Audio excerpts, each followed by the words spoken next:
Sunglasses on. I'm at a funeral. Oh, sunglasses. Yeah. Are we live? Fuck it. Welcome back to the Boneyard Podcast, everybody. This is your host, Jared Shafit, along with my good friend, Artemis Brower. Artie, Yo, how we feeling, man? good, man. This is the joys of doing live. You know, we get caught off guard sometimes. We're just sitting here having casual conversation, and we're on live for the whole world to see. I just had my sunglasses on inside, just talking about going to a funeral. I feel like I'm at a funeral every time I watch ECU's offense, but they're just that boring, to be honest. Just that boring. Predictable, boring, stagnant, whatever you want to say about it. Just nothing good. Hey, we can't be too critical, Artie. We can't be too negative. Because that's right. Everything is rainbows and sunshines with ECU's football program. So we got to be positive the entire time. For sure. Everything is great. Yeah. So, Artie, episode number 165. 165. Do you have a 65 for me? I actually do not have a 65, but tonight is a special circumstance. So I'm going out of order, and I don't care just because we just got the news not too long ago. So instead of 65, I'm going 51.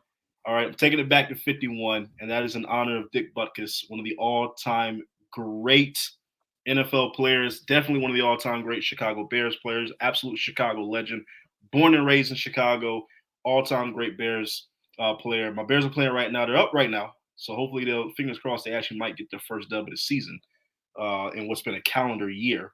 But heard about the passing not too long ago, about an hour, 2 hours ago, of Dick Butkus passing along. So definitely want to give him a special shout out. His family, praying for his family, praying for the whole Chicago community. But screw a 65. We're doing 51 tonight. Dick Butkus. All right, I'll allow it. All right, mine, number 65. Artie, guess what? Hurricanes legend. Of course, it's a hockey player. Who else are you going to do? Hey, NHL season starts in less than a week. Let's go. Canes are going to win it all this year. Speaking of which, I'm doing an NHL podcast. I'm starting that up. So, facts. Go check J-Rod and the rest of the crew. Yeah. Variety Sports Network, we're doing a hockey podcast.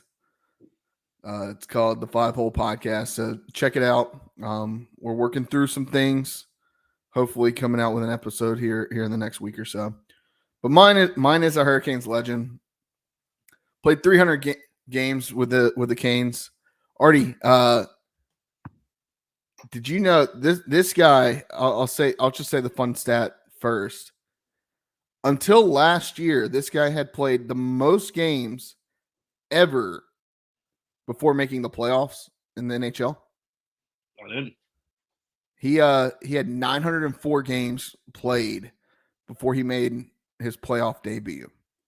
Wow. Then that record was actually broken. What's that? It's just a lot of game. That record was actually broken last year by a guy that was drafted by the Hurricanes, wanted to get out of Carolina, he said he wanted to play for a winner, went to play for Buffalo, who I believe now has maybe the longest playoff drought in all of major sports. Somebody might have to stat check that. But the Buffalo Sabres, I believe, haven't made the playoffs in nearly 20 years. Maybe even longer. I know they were in the 06 playoffs because the Hurricanes beat them in the playoffs to go to to eventually go on to win the Stanley Cup. But my number 65, Ron Hainsey.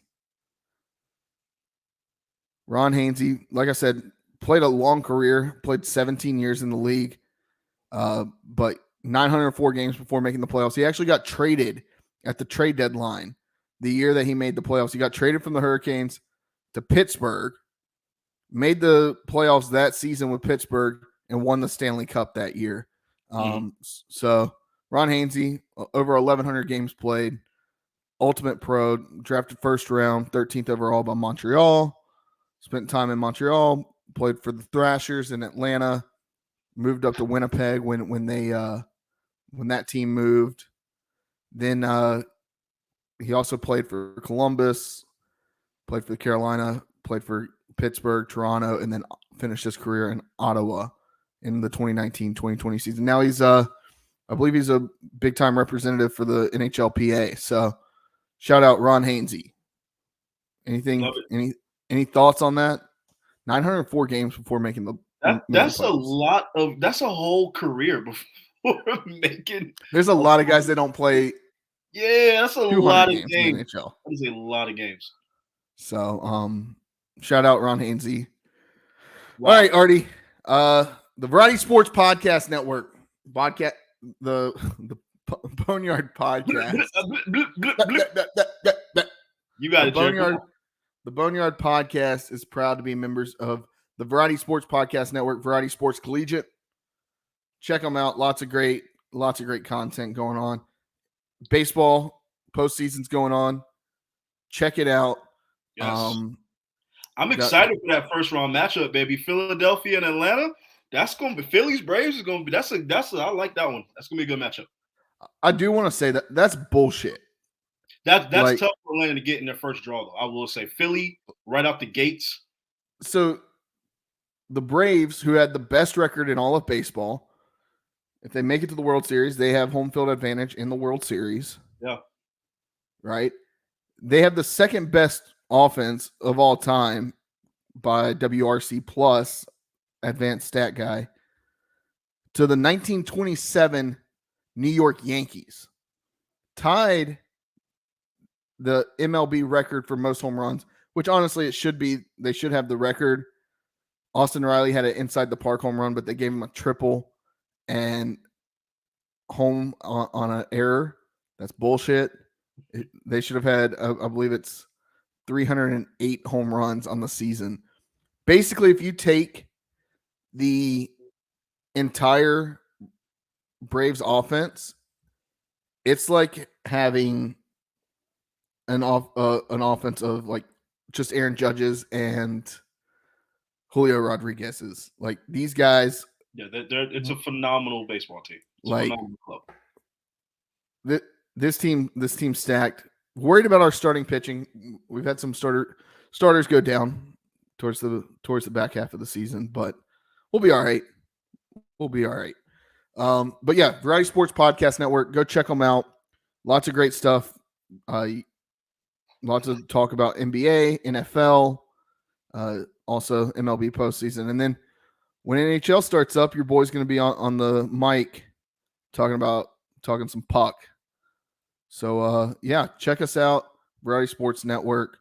Okay, and thanks, Josh. Buffalo is tied with the New York Jets at 12 seasons without the playoffs. That is insane. So that is crazy.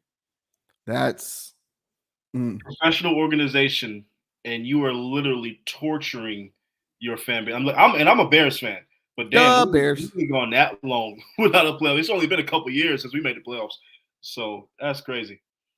Bears, yeah. I mean, he left and said he wanted to play for a contender, and still missed the playoffs. Yeah, he's played in the league for 12 years now.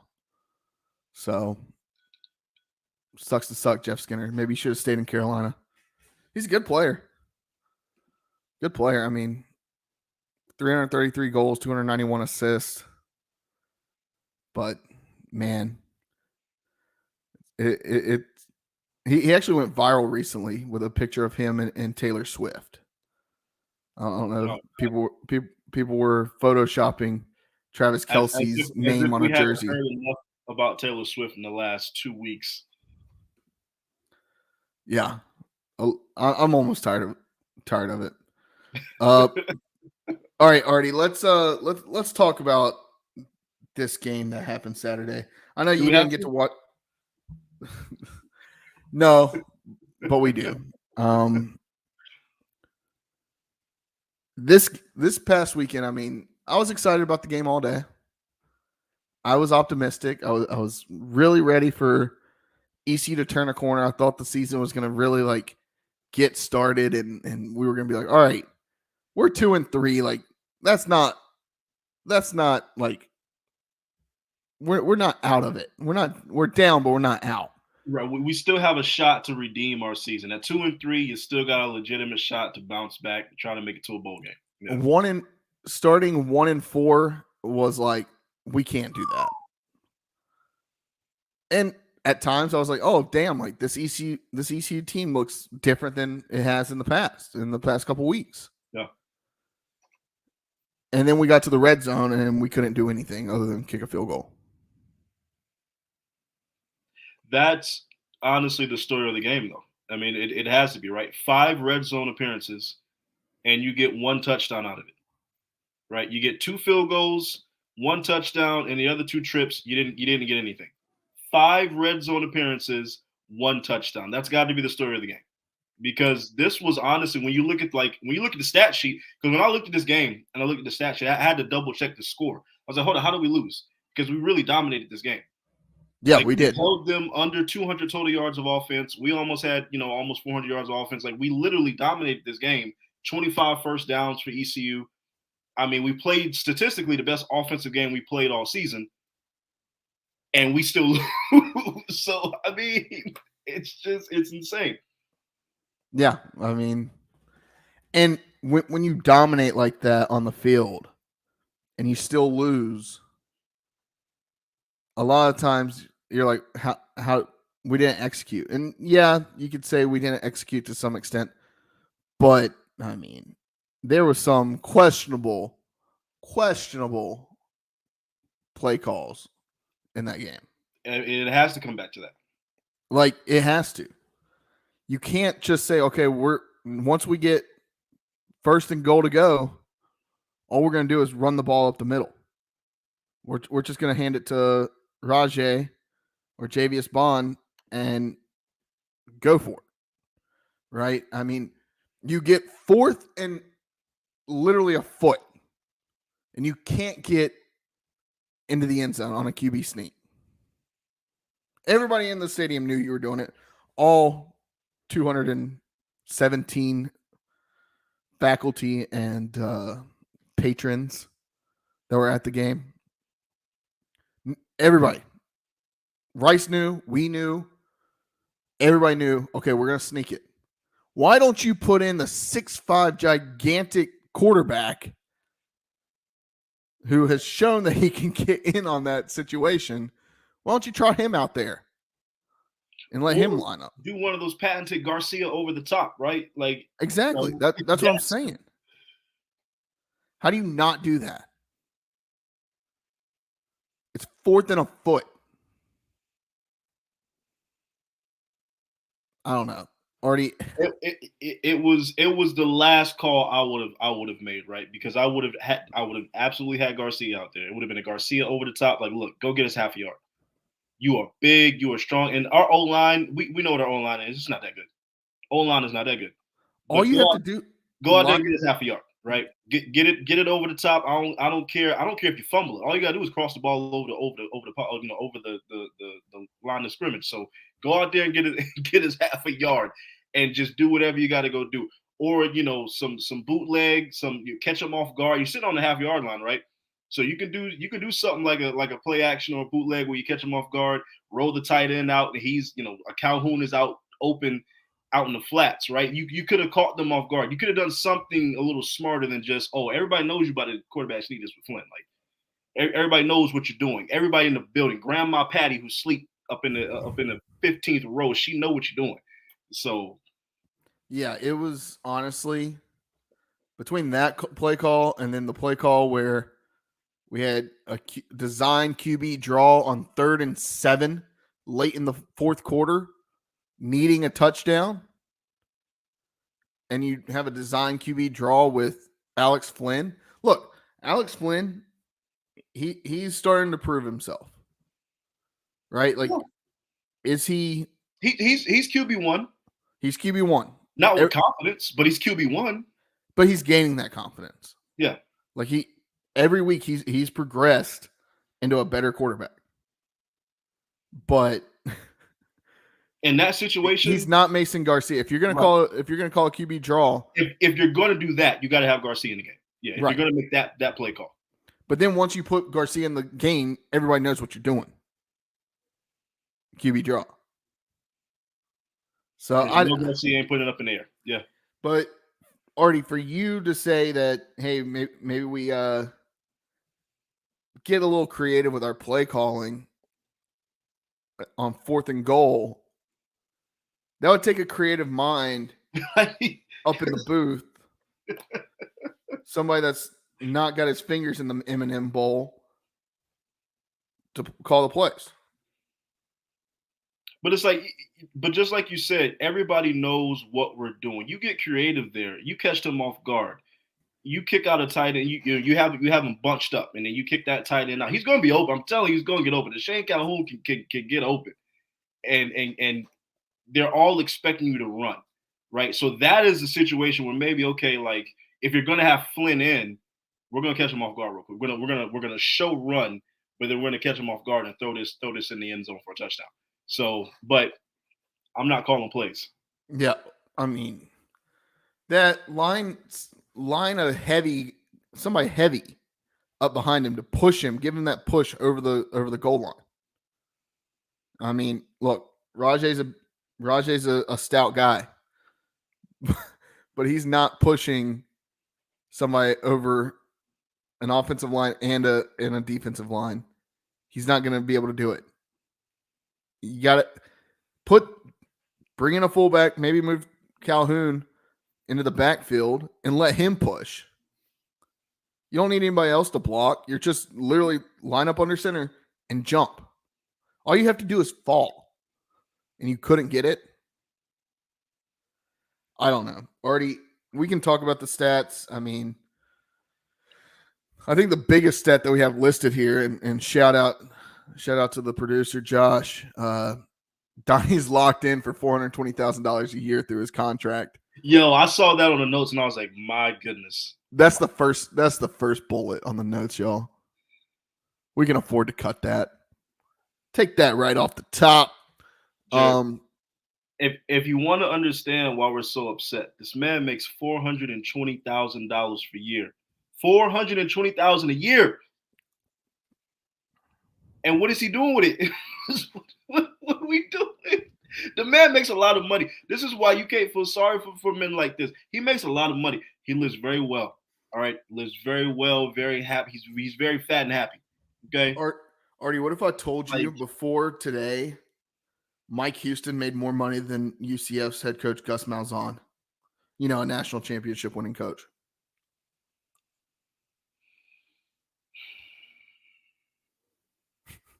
You pay good money for results. That's all I'll say. You pay good money for good results.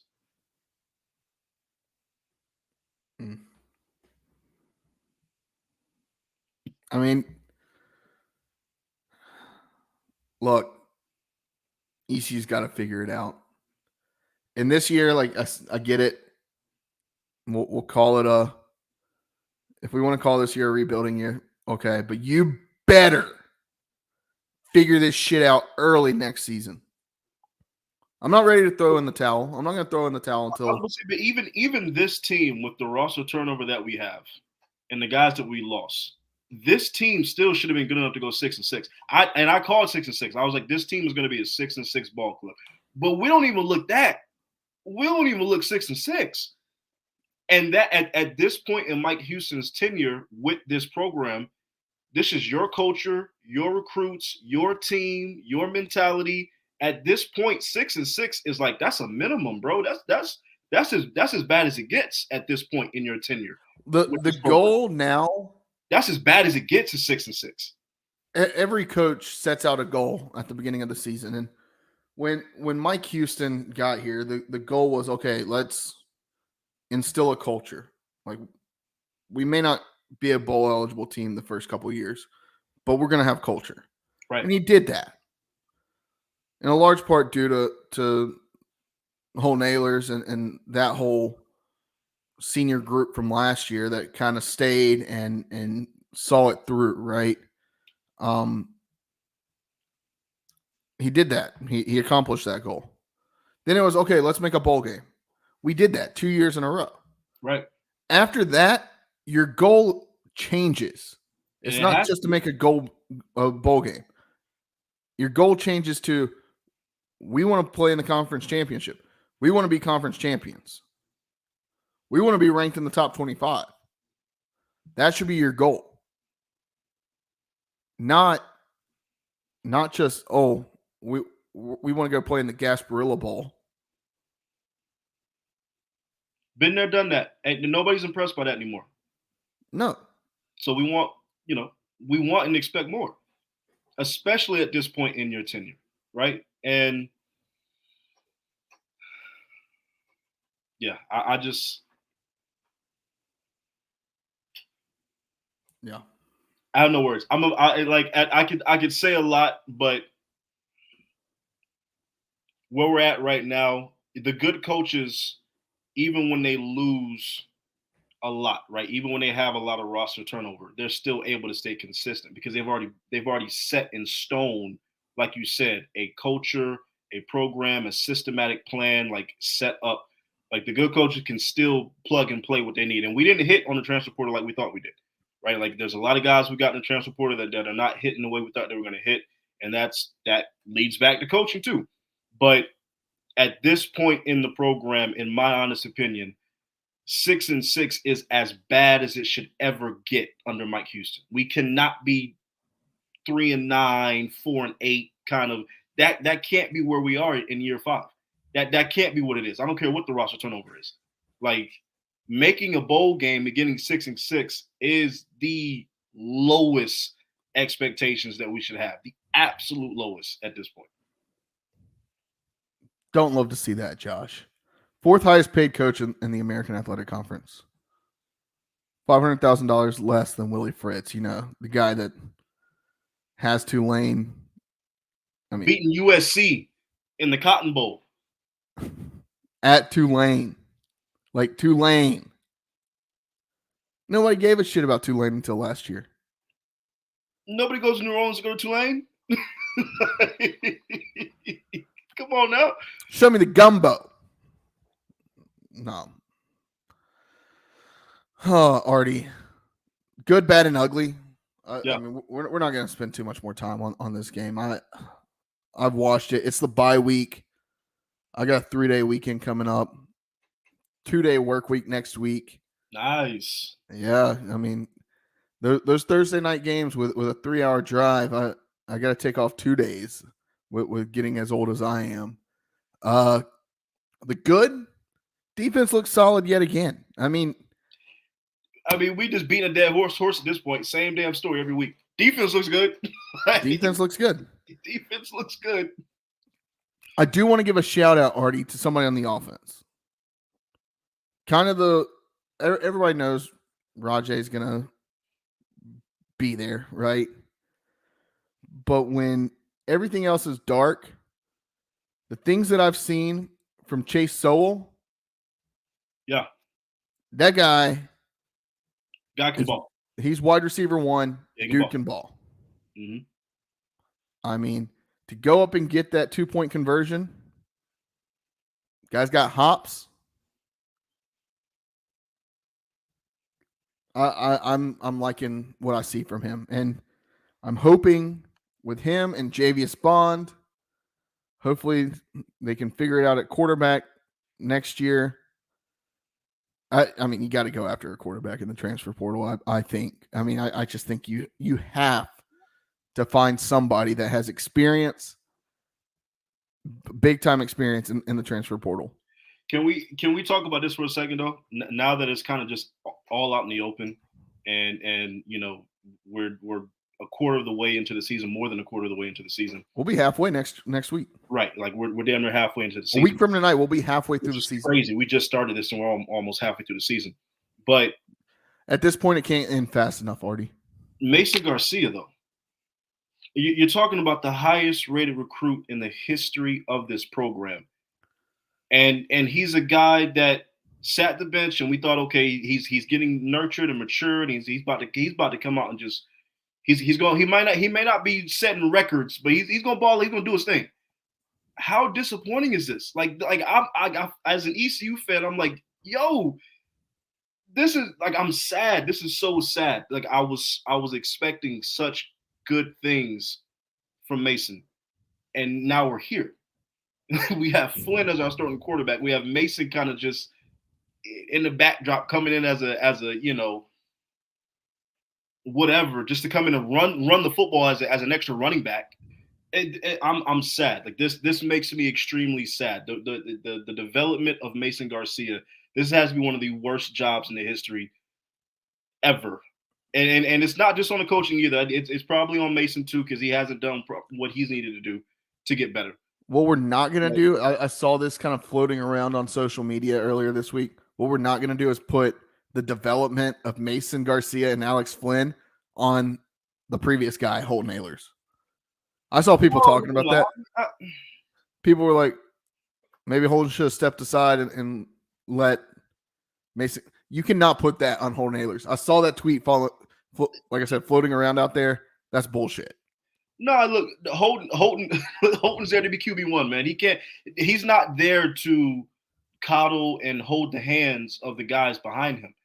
The coaching staff is responsible for that. The coaching staff is responsible for getting those guys ready, especially a Mason Garcia, ready for the next jump. Like, you about to come in and be next after Holton. That's not Holton's responsibility, his job. It's his responsibility to be an excellent teammate and to share some knowledge that he has and that camaraderie. But it's not his job to be a mentor and a teacher. And he's a college student. He's trying to be QB1. That's not his job.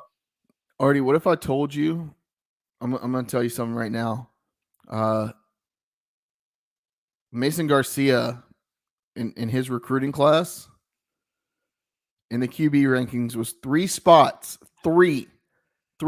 behind Anthony Richardson. Like, do you know how Anthony Richardson is starting in my fantasy this week? Like, this man is starting in my fantasy. He is balling out. Do you know how sad I am to know that Mason Garcia, like, I'm just sad. I'm not even angry. I'm not pissed off. I'm just sad. Maybe disappointed. Artie, ECU has to find a transfer quarterback. You've got to find a transfer quarterback. And oh my goodness. Worst comes to, like, if you find a transfer quarterback, it adds more to the competition. Yeah. And it adds more to those reps that you get in the spring and that you get in the fall. Adds more pressure. I think everybody thought, and we were right, that, hey, okay, Mason Garcia is wide receiver 1 to start the season. He was at Michigan. He was against Marshall. But he's not wide receiver 1. Who knows? Maybe he comes out and he balls and figures something out. The pressure, he figures out how to perform under pressure. I don't know. If ECU gets to the point where, hey, we're out, they should just play one for a half and then one for the other half and let them get their reps. That's all I'm going to say. Like, and if they transfer out, if he transfers out, where the hell is he going? Who's taking him after the game film that he has right now? You talking about Mason? Yeah.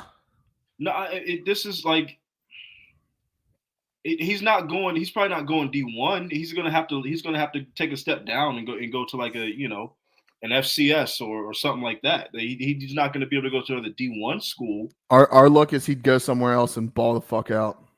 Now, if he did go to the D1 school, he's not going to be a guaranteed starter. Like, they're going to bring him and say, yeah, you're going to be behind this guy. I could see the Gardner Minshew effect happening there.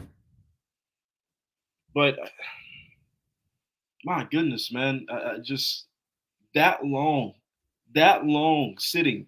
You have that much talent sitting on the bench, and you did not do your job to nurture that and grow that the right way. I'm just sad. Yeah. Anything else that I had in good? played a cleaner game for the first time all season. Had fewer penalties than the opponent. That's good. Controlled time of possession, but when you do that, you expect a win, and ECU did not. So that was my good. Anything else to add on good? I was picking at the scraps, Artie, for the good. Yeah, nothing. I mean, I guess you could technically say we outplayed Rice. We did. We outplayed Rice in a loss. We should have won that game. I guess you could put that in the good. Coulda, shoulda, woulda. If ands and buts were nuts, we'd all have a holly jolly Christmas, something like that. All Jared's tired, folks. Jared is tired. Bad, no halftime adjustments. Same thing. I feel like we've been saying this for years now. It used to be on the defense. Now the defense makes halftime adjustments, but the offense doesn't. Once again, Donnie's got his hands in the M&M jar.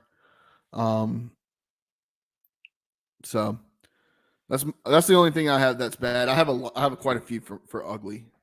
Let's get into the ugly. Ugly. ECU is tied for 6th worst longest average needed on third down distance. Wow. In the country. Wow. Currently, we average 3rd and 8, basically 8.5. 3rd and 8. That's what we're averaging. We're averaging 3rd and 8, which lets you know right there that on 1st and 2nd down, we can't do shit. We are getting nothing. We are way too predictable. The defense is so happy. Like, oh my God, this is what they're running? Easy money. Okay. Artie, let me ask you. 8 is what we're averaging? What do you think is easier to read? An ECU offense or a UNC textbook? Hey, look, if I'm a UNC athlete, I'm definitely happy with my curriculum. That's all I'll say. I'm very happy with my curriculum. That's terrible. It's terrible. We're averaging 3rd and 8. We're only picking up 2 yards in 2 downs. Hey, come on. What are you doing? I mean, I could sleepwalk 2 yards. Red zone offense needs to be discussed big time. Like I said earlier, it seemed like the Pirates could march down the field, but once you got in the red zone, it seemed like they became even more predictable. Yeah. Hey, we're just going to try to bash it in. You're not going to be able to just bash it in with a terrible offensive line. You're just not going to be able to. Yeah. And third, should have happened Monday. Fire Donnie Kirkpatrick. At the end of the day, it all comes back to him. All comes back to him. And at this point, if we're way too stubborn to change and to realize that the offense needs to change, then get rid of everybody. If Mike stubborn and we don't want to make a move, go ahead and get rid of everybody. If Mike Houston doesn't fire Donnie Kirkpatrick at the end of the season, that tells me everything I need to know about this coaching staff. Look, we are boys with Blake Harrell. We'll forever be boys with Blake Harrell. Love that guy. He's the only one that honestly needs to stay. Oh, well, I still believe in Houston too. I still want to hold hope out on Houston too. I do, I still think he can maybe turn it around. Right? That's fleeting quickly on my side. Because I want very quickly. But he's got to show us though. He's got to be the loyalty to. Are you loyal to this program or are you loyal to your guys? Right, and I know that's a tough decision to make, and I know you've been with Kirkpatrick for a long time, right? Lenore Ryan and JMU and all these places, like I get it, but are you loyal to this program or are you loyal to you guys? Because if you're loyal to you guys, then you're telling me, okay, well then ECU is going to be what it is because I'm loyal to my guys. You can kick rocks because we need somebody loyal to this program. So maybe I should text Shane Carden and see if he's down to take over. How's he doing, by the way? I wonder how he's doing coaching high school football. I got to look into that. I got to see how his high school program is doing. All right. Artie, when the times get rough at ECU, look, we stay ECU fans through thick and thin. I will forever ride or die with the Pirates. But do you ever just wish, like, man, I was a fan of a different team? There's a couple programs I like. There's the obvious, my diehard, but I won't even talk about them because that's the obvious. There's a couple other ones, and I'm like, damn, I would love to be a fan of them. Who do you wish that you were a fan of? Outside of ECU and Michigan, there's only two other programs where I'm like Middle Tennessee State. You said what? Middle Tennessee State. No, I was gonna say Kennesaw State. No, there's only two other programs, and they both were orange. That I've like, even as a kid, I'm like, I really mess with you. I can't root against these programs. I can't root against them. I can root against. Can I take a guess? Can I take a guess? Go ahead. I told you these two before. You know. I'm gonna guess Clemson. No, hell no, not Clemson. No. Auburn. Come on, Jared. Florida. Tennessee. Okay, Tennessee. That should have been an obvious. That's on me. And Texas. Come on now. Look them. I love when Texas football is good. I don't know. I love when Texas is good. When Texas is good, college football feels better. I love that they're top five right now. I love it. And I hope they beat the brakes off Oklahoma this weekend. I love when Texas is good. I like that program. I really do. Vince Young, growing up, was one of my favorite players to watch growing up. I love Mac Brown. Always liked Mac Brown. Even though he's with Carolina right now, I'm still a Mac Brown fan. And then Tennessee, like that was one of the schools I wanted to go to low key. Good old Rocky Top. So I'm gonna take a different angle on it, Artie. Like you picked some blue bloods, right? Like I'm probably gonna. Yeah, I'm not picking no damn G5s. I'm not picking a G5. For one G5, brother. That's East Carolina University. Fuck the rest of them. I'm not picking a G5, but I also already as a Braves fan, as a Hurricanes fan, as a Falcons fan, as an ECU fan, I know what it's like to be at the top, but I also know what it's like to be at the bottom.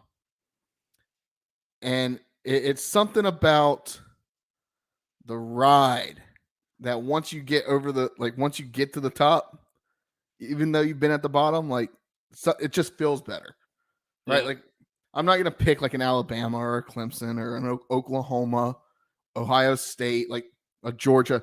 I feel like those teams, everybody expects them to be at the top. And the two teams that like I feel like would be fun to be a fan of. These are gonna be kind of off the wall. Do you want to take a guess at mine? Like they've had success and they've been at the top. Give me the region of the country that they're in. I mean, they're east of the Mississippi. They're not ACC. You don't root for no ACC schools. No. East of the Mississippi. Ole Miss? Is Ole Miss east of the Mississippi? No. They could be in the Mississippi for all I care. No, I don't know. I'm gonna go. I would say you talked about wanting to go to Tennessee. I wanted to go to South Carolina. Okay. That makes sense. That makes sense. I feel like I would have thrived at South Carolina. Yeah, you Cola. Would have. Yeah. The other one, kind of off the wall. Maybe not. I feel like West Virginia University would be. That's another good one. Okay, that's basically the P5 ECU. that's another West Virginia WVU would have been a good time. That would have been a good time. Plus, you have some good rivalries. You have the party school. Look, West Virginia is literally the ECU of the Power Five. They are Same academics, same party vibe. Yeah. That I would say, I don't know. I feel like that would be fun. And then when they're good, really good, and when they're bad, they're like ECU. They're really bad. And like I said, I like the roller coaster.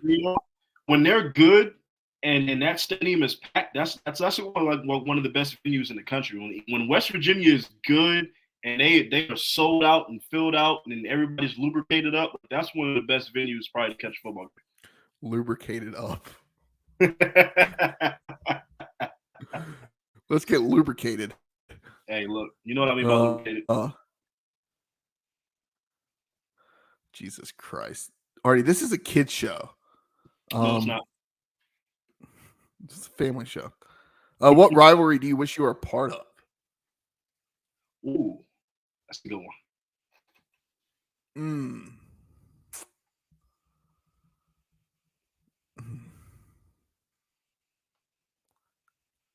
I wish.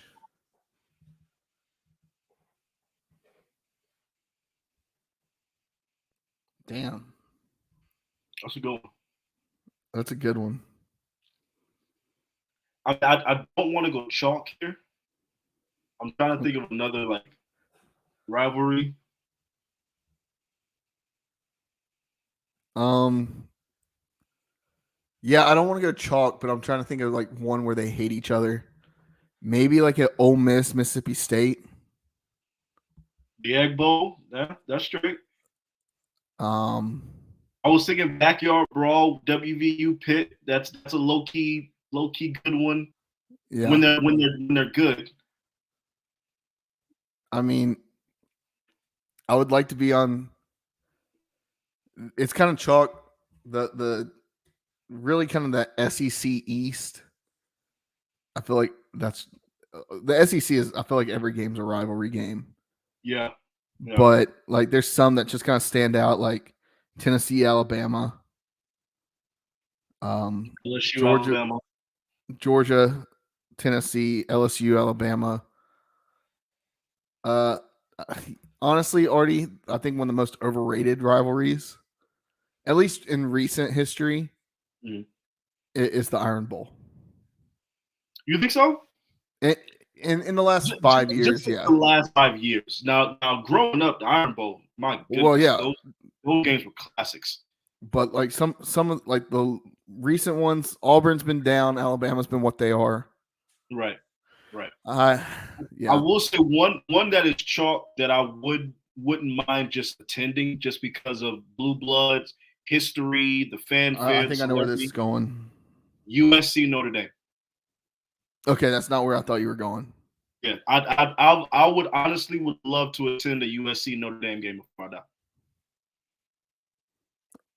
You know, where do you think I was going? I thought you were going to go Red River Rivalry. Oh, Texas, Oklahoma? Nah, yeah, that one's too main. That was way too. And that's happening this weekend. We'll talk about that later. But another one, and Artie, this one's for you. Michigan, Ohio State just feels like there's always bad blood. We hate each other, right? But like, I love that. Like, we hate each other. It's not even about like. We don't even respect each other. We don't respect each other. And that's real hate. That's real rivalry. Like, I won't even respect you, dog. Like, nah. And the fact that Michigan is finally good again, it just makes that rivalry so much better. Because Ohio State was kicking our ass for 20 years. So the fact that Michigan is actually good really makes that the best rivalry in college football right now. Yeah, for sure. And then lastly, this is kind of our bye week since we're not previewing a team. We're just kind of previewing bye week. Artie, what team do you want to see succeed outside of ECU and not Michigan? I was just about to say, there's only one team I want to see succeed outside of ECU. Ohio State. I'm kidding. What team I want to see succeed outside of ECU and Michigan? I'm gonna say Texas. I would like to see Texas win a natty. I wouldn't mind seeing Texas win a natty. Okay.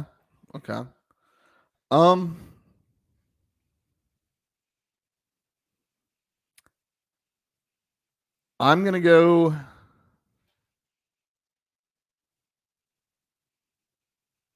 I'm gonna go probably.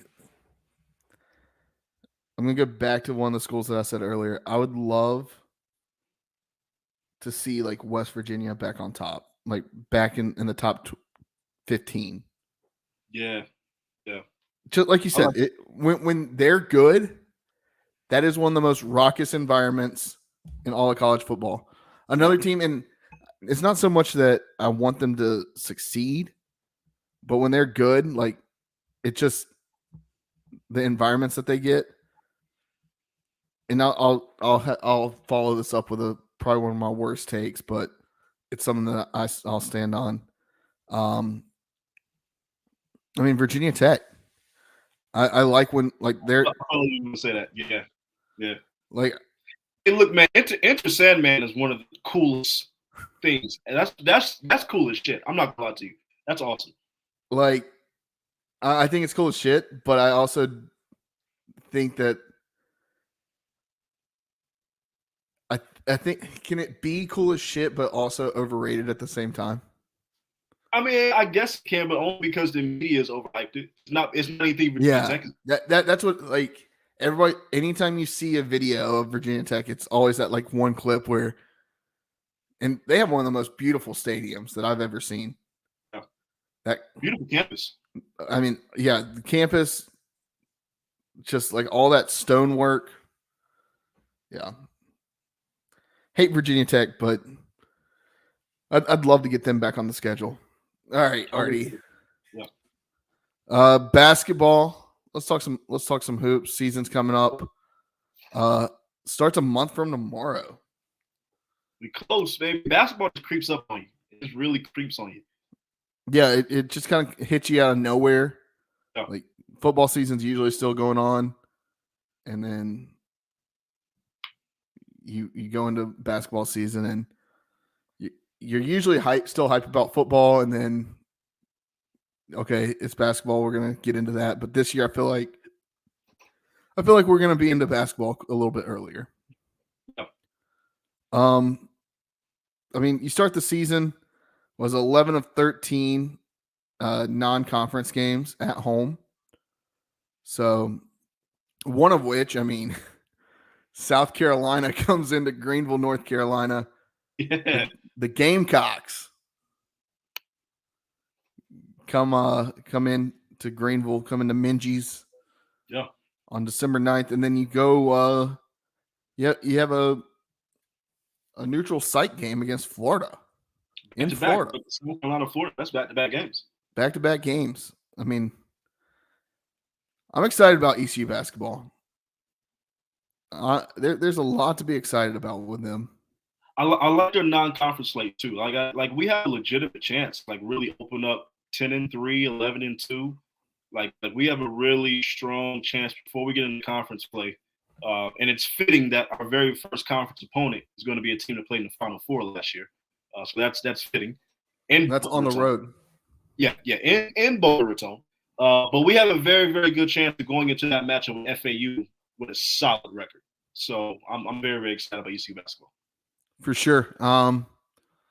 Yeah, I mean, this is a young team already. You got 5 freshmen, 4 sophomores, 5 juniors, redshirt junior, and a senior on the team. Yeah. Still waiting word on Cam Hayes. I saw Tez Walker got his eligibility today. Would love for them to come through on Cam Hayes.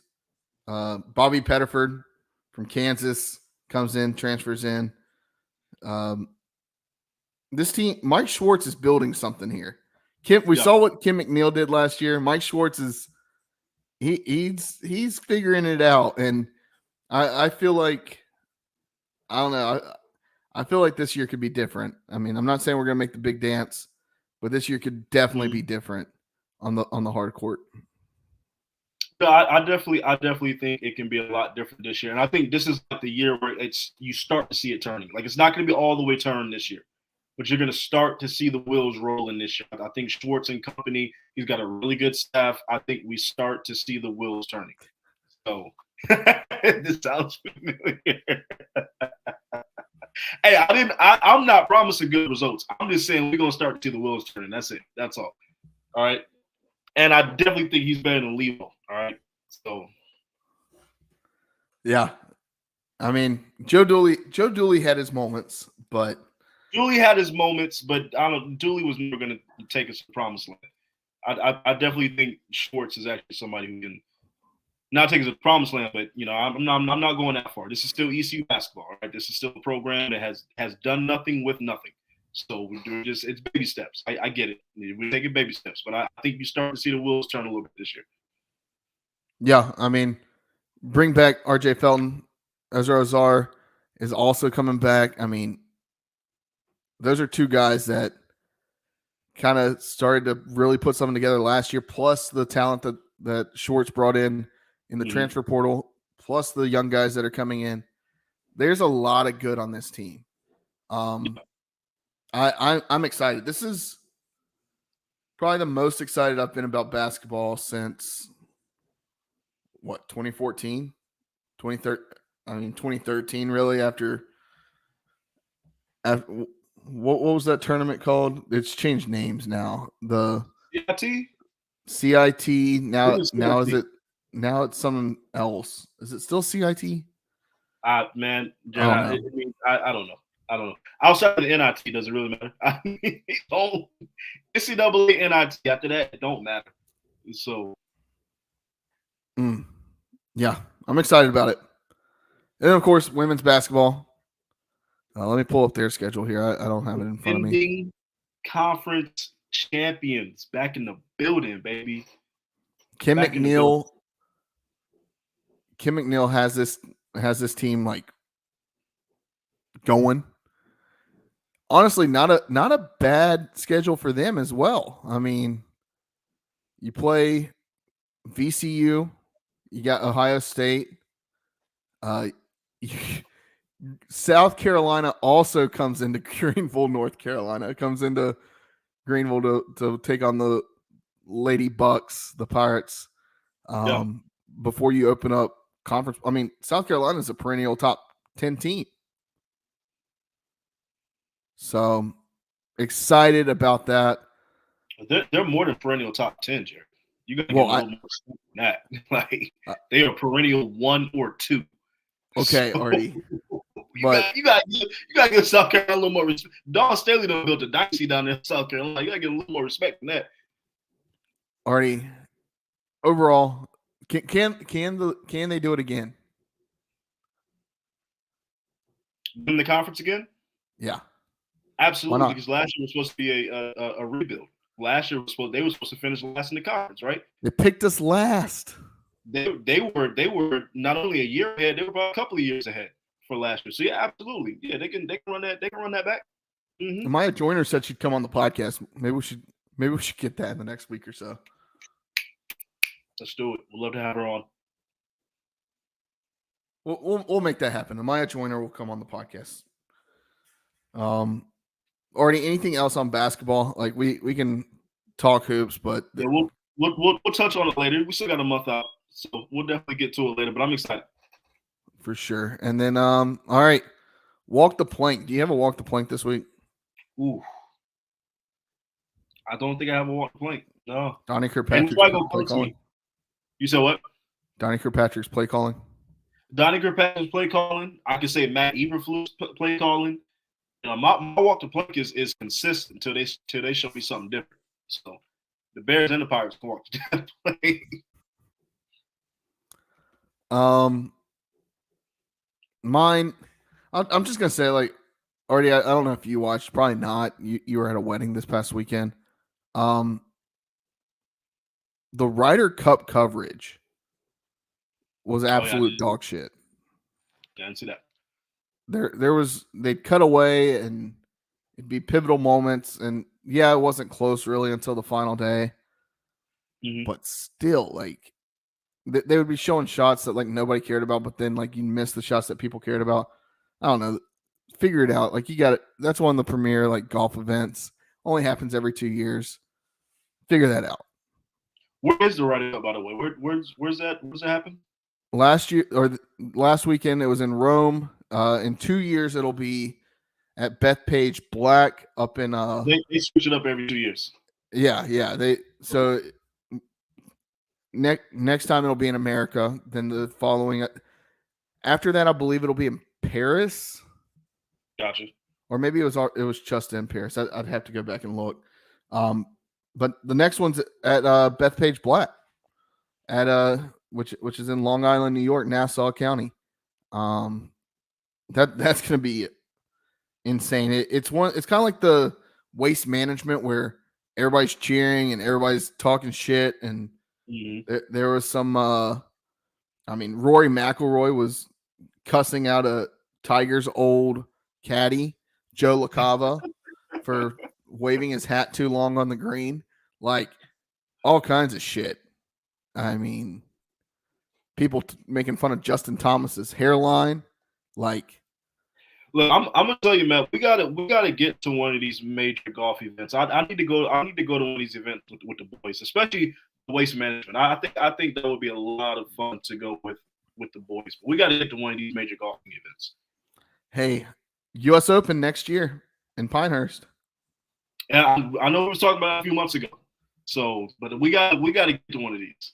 Tickets that's are a very expensive thing to do. It is expensive, but now we getting up there in age a little bit. Now when we get together with the boys, we got to start doing things like this.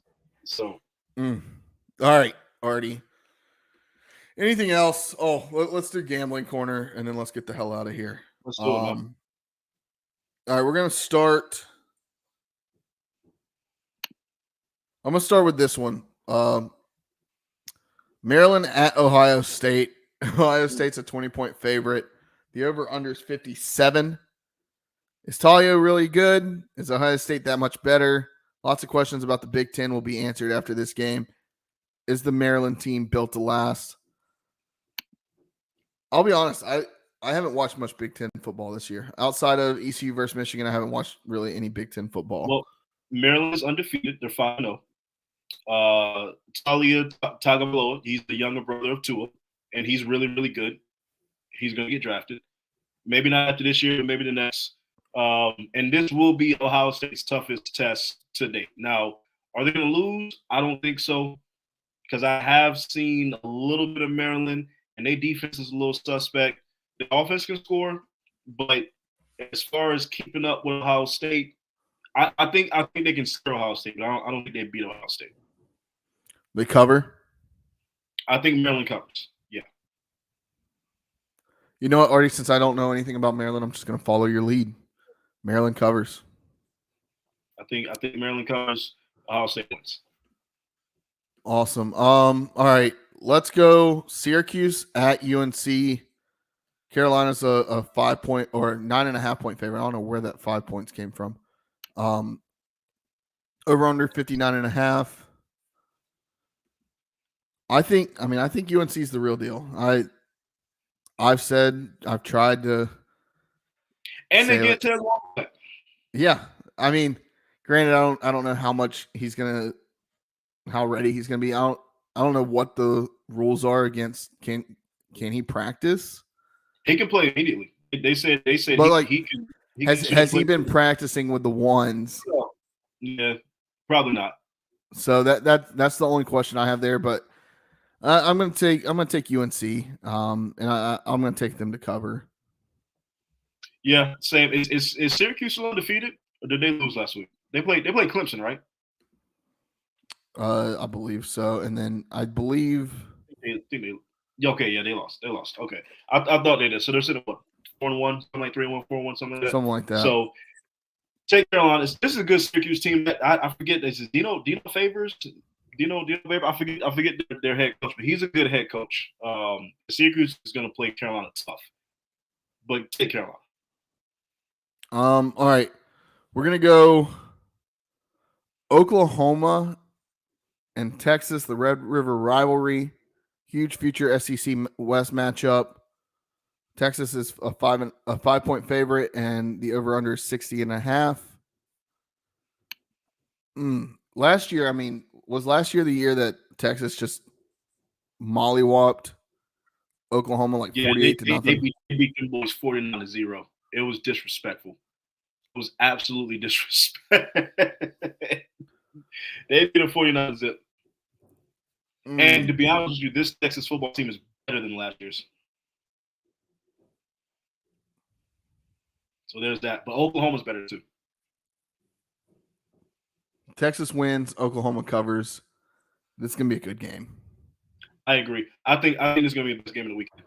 And I hate this at noon. I wish they would play this game at like. I don't think this is gonna be the best game of the week, though. You don't think so? I think it might be the best game. I think Oklahoma's gonna play inspired. They're pissed off. They know they lost last year 49-0.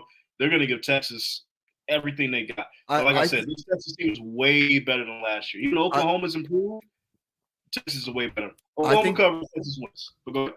I think that this game is going to be the game that, yes, probably has the most like overall skill. Like, we were talking to top 15 teams in the country. Yeah. I think that there's going to be a lot of like this is a big time game, right? I do think that overall I don't think it's going to be the most entertaining game of the weekend. That's what I'm saying. I think there's another game, and it's actually on our list that I think is going to be more entertaining than this one. Okay. So we're both taking Oklahoma to cover Texas to win. Texas money line. Mm-hmm. Let's see. Okay. Let's go up to Raleigh. Marshall at NC State. State's a 6.5-point favorite. Over/under is 44.5. Cam Fancher still kind of leading the way at Marshall. Marshall's undefeated. Yeah. Serious New Year's Six Bowl implications on the line this weekend for Marshall. Right? They go undefeated. They're probably playing in the New Year's Six Bowl. Granted, you have to have Fresno State drop one, but I'm not 100% sold on Fresno State currently. Fresno's good. They're good, but I think Marshall's better. They've been consistent the last few years too. I just think Marshall's better. I like Marshall. I want Marshall to succeed as well. That's a team I want to see succeed. I do too. And here's my upset of the weekend. Marshall beats NC State at Carter Finley. I don't even think that's an upset, to be honest with you. I won't even think. Personally, I don't really consider that an upset. Just because this NC State team don't feel like the team that, every year pundits come out and be like, "Oh, NC State, watch out for NC State. They might win the ACC." No, they're not. They're not going to win the damn ACC. All right, they're gonna go 8-4 and make the bowl game that they make, and that's North Carolina State. All right, let's. They have just as good a shot of winning the ACC championship as we do. All right, let's calm down. But I still think it will be a good game. But I don't think Marshall beating NC State, even in Carter Finley, is an upset. Not in my opinion. I've seen people listing it as their upset of the week, and I'm gonna do the same. I got you. So yeah, I have Marshall. State's not ranked. Still, I still think that it's only an upset if you beat a ranked team. I don't want to hear that upset of the week. Well, tell that to App State when they rush the field against an 0-3 ECU team. Yeah, I'm not trying to hear upset against an unranked opponent. So are you taking Marshall? Yeah, I think Marshall wins. Are we really doing this? Are we going same all week? You know what? Since you don't want to go same, I'll take NC State. No, I don't. I want you to pick Marshall. I want you to pick Marshall because fuck them guys. I really do think Marshall wins. I think Marshall. I think Marshall wins too. Then I think Marshall wins. I think they're go with what you say. Go with what you feel. I think they're a better football team. I think Marshall wins. Okay. Marshall wins. All right. Artie, this is the game that I think is going to be the most entertaining game of the week. Yeah. Alabama at Texas A&M. Kyle Field, baby. Kyle Field, strong. The 12th man. Alabama comes in as a 1-point favorite. Mm-hmm. I think we could get an instant classic this weekend with two teams that really don't like each other. I mean, we talked earlier, SEC, basically everybody's a rival. Yeah. I think this is going to be a game that could go to overtime, maybe multiple overtimes, and it's going to be a fun watch. I'll say this. A&M, since joining the SEC, has really given Alabama some headaches. Exactly. They've really given Alabama some headaches, whether it's in Tuscaloosa or, Kyle Field. So I do want to say I think this could be the best game of the weekend. And this ain't the A&M from last year either. This A&M team is good. This is a good A&M team. This isn't the A&M that App State beat. Right. This is a legitimate A&M team. I think Jimbo Fisher got these boys right. Got these freshman recruits that came in last year. They got a year under their belt and they're playing a lot better this year. I can't go against Granddaddy Nick Saban. I can't go against him. I can't go against Alabama. I still think Alabama wins this game. I think this. I agree with you that this could be an instant classic, but Alabama's going to be the victor. Okay.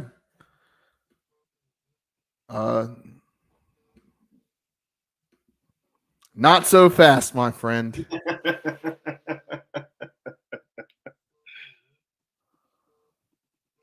The Aggies roll over the Tide. Texas A&M. Okay. I would honestly like to see that because I'm gonna be honest, and this just for bragging rights. I got a whole soon-to-be in-law side that is straight Alabama. They're from the state of Alabama. They went to the University of Alabama, and really, I just get a kick out of kicking them when they're down. I just love it. So I would love to see Alabama lose this weekend. If Alabama loses this weekend, is the dynasty officially over? I think the dynasty was kind of over last year with Kirby Smart and Georgia winning 2 straight. Georgia's the class of the SEC, not Alabama. But if they lose to A&M and get the 2 losses before we reach, or the halfway point of the season, yeah, the dynasty's over. It's over. Because the Clemson dynasty has fallen. I mean, that wasn't even really like a dynasty. That was just like a little mini, like nice little run. It was a nice little run. Two chips don't make you a dynasty. You got to get 3 or more. 2 chips don't make you a dynasty. Speaking of that, like 2 chips is a nice run. Do you consider nice, maybe even historic run, but that don't make you no dynasty. But three championships in how short a time? It's got to be 3 To me, it's got to be 3 championships within 5 years. That's just tough. That's tough to do in college football, college sports in general. Did it. And that's why he built a dynasty. You can't just be throwing out dynasty like that. That's why dynasty is so hard to achieve. Well, so let me ask. So, do you feel the same way about professional sports? Is it 3 and 5? Yeah, I think 3 out of 5 gets you. I think everybody agrees that a dynasty is 3. Yeah, and you have to win that 3 within a certain amount of time, though. You can't be like 3 in 10 years. That you're not right. Like it's got to be. But like if you did 3 and 6, so you're winning every other year with largely the same team. Even 3 and 6, I would still. That's borderline because you're still probably at the top of your at the top of the sport. But to me, 3 and 5. You getting 3 out of 5. To me, that's a dynasty.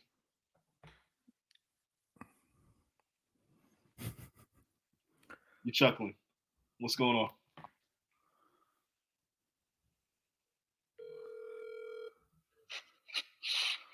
Watch what you say. Yo. Oh shit! I'm just now seeing his messages. I didn't look at that. What's up, Jared? How you doing? What did you want to say, Kyle? I wanted to tell Artie that I'm enjoying watching the Bears finally win a game, and I think that your followers should really, enjoy this moment, because it's been what, over a year now at this point to see a close to victory. So, I just wanted Artie to really make sure he was basking in this while while it's on.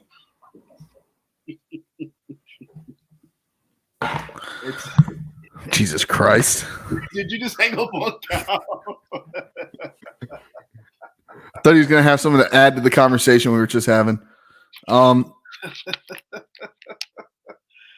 right, Artie, let's get the hell out of here. I'm ready. I'm ready to go to bed. I do need to finish watching the rest of this game where my Bears are kicking ass right now. So I mean, albeit it is the Washington Commanders, but let me have my moment. Damn it! Do what you need to do. So did Florida have a dynasty? Florida football? Yeah. They only won 2. They didn't win 3. Josh, you look like you. Do you want to hop in, Josh? No. Josh says he's not going to hop in. All right. Oh, there he is, Josh. I've got to say, Florida had a dynasty. And I say Florida had a dynasty because listen, here's the thing. Just because Alabama got good right at the end and Florida just couldn't answer, that's the only reason why they didn't get a third. But I mean, that's that's a Florida problem. That's not an Alabama problem. That's a Florida problem. But you got to think, Florida, the football team is what sparked everything else in Florida to go off the way it did. I mean, the basketball team wouldn't have been great. I will give you this from what 2006 to 2009. Florida was like the capital of college sports. Basketball was winning natties, football winning natties. Like Florida was definitely they were the it university for about 3 to 4 years. A dynasty school. That's all it was. I forgot about that Florida basketball team. They was winning natties too, at the same time the football team was. So, I guess combined, because they had 4 championships in like 2 or 3 years between football and basketball. So I guess combined, the whole University of Florida was a little mini dynasty right there. I'll give it to him. Like you can talk about sports and schools as a whole. When you're talking college sports, you can say that this university has a dynasty over college sports, right? I mean, you can't. So I'll agree with that. I'll let that slide. All right. Before we close it out, I did remember one walk the plank that I don't know if you could say it's a walk the plank, but I got one. Devontae Freeman. Have you seen the shit he's been talking about on social media? No, I have not. That's the former Falcons running back, right? Yeah.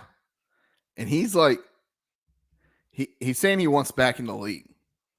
He wants to come back. That boy been gone for a minute. But Devontae Freeman was like, tell me y'all want me to talk about that Super Bowl game. And basically, there's a conspiracy.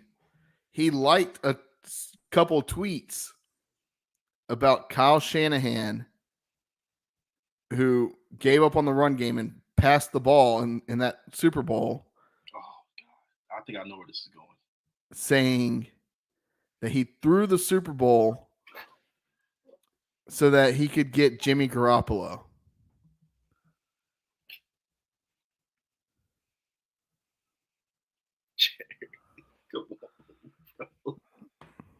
Come on, man. Falcons are the nobody's throwing a Super Bowl.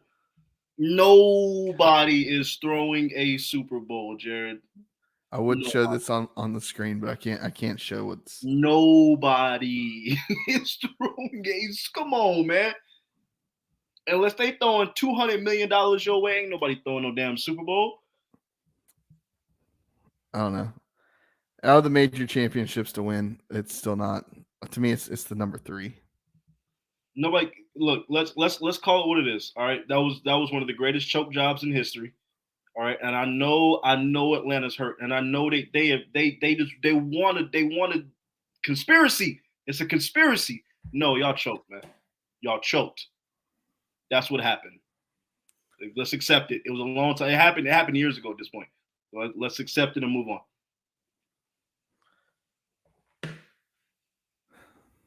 All right. Make sure you check out Variety Sports Podcast Network. Kyle Shanahan was the offensive coordinator, not the head coach. Kyle. Right. Variety Sports Podcast Network. Check them out. Look out for the 5-Hole Podcast, future NHL podcast, credentialed by the NHL, that your boy's going to be running soon. So check it out. Follow us if you want Canes content or trying to get in the NHL, trying to get into hockey. A lot of people in the state are. Check us out. Give us a listen. Also, make sure you follow us on social media at Boneyard Podcast everywhere. TikTok, Instagram, Twitter, Facebook. Subscribe right now. Subscribe on YouTube. Yeah, that's all I got. Artie, let's get the hell out of here. I'm tired. Let's do it. Another good episode. Loved it. Had a little special appearance by Cal Mandick. So I'll shout out to him. But Power Nation, wash your hands, wash your butts. We love you. Until next time. Deuce. Peace.